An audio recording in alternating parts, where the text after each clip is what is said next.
1. K-shaped economy. If you're an American, you've probably heard at some point about Henry Ford paying his workers enough so that they could afford the very cars they were making. You've probably also been told that consumer spending is the backbone of the economy. In more recent years, you've probably heard a lot of warnings about the shrinking middle class and how high unemployment and underemployment numbers are going to crash the economy one day. Here's the bitter truth. The upper rungs of the socio-economic ladder in the United States don't really need many Americans from the lower rungs of the socio-economic ladder to keep the economy humming along nicely. There are enough upper-income people to keep the businesses they care about in business. Not only that, but the upper-income people are either physically removed from the lower-income people or socially removed from them, and their plight is easily ignored. The middle class is shrinking, in part because more people are making it into the upper income levels. At the same time, automation and offshoring have made keeping the workers happy less of a concern for the upper classes. And globalization has given upper-class Americans a world full of potential customers. Is it too expensive for average Americans to go to the movies on a regular basis? Not to worry,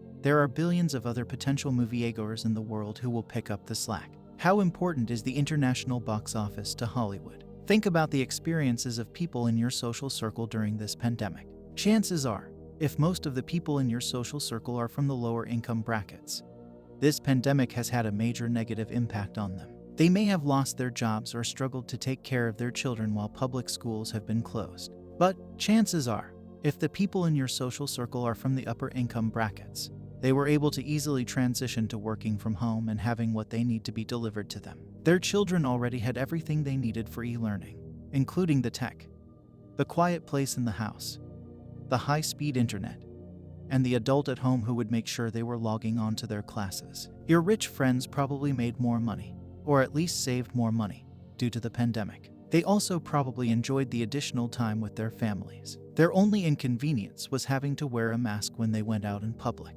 I believe this is referred to as a K-shaped economy nowadays. That is, it's really two economies at this point, the top half of the K and the bottom half. There isn't much overlap in the middle anymore, and the gap between the two halves doesn't really impact the top half like it used to. 2. Life is entirely unpredictable. In spite of the efforts many of us take to anticipate and safeguard against risks, we can keep our vehicles in tip-top shape, servicing the engines and rotating the tires on a consistent basis, only to be crushed by an 18-wheeler truck that topples over as it attempts to pass us on the highway. We can consume a steady supply of organic vegetables over decades and still develop cancer, especially if we live long enough. Luck and circumstances always play a role in power and success. Success plays tricks on your mind. It makes you feel invulnerable, while also making you more hostile and emotional when people challenge you. Success not guided by a reason makes you forget that your character is more responsible for your success than your planning.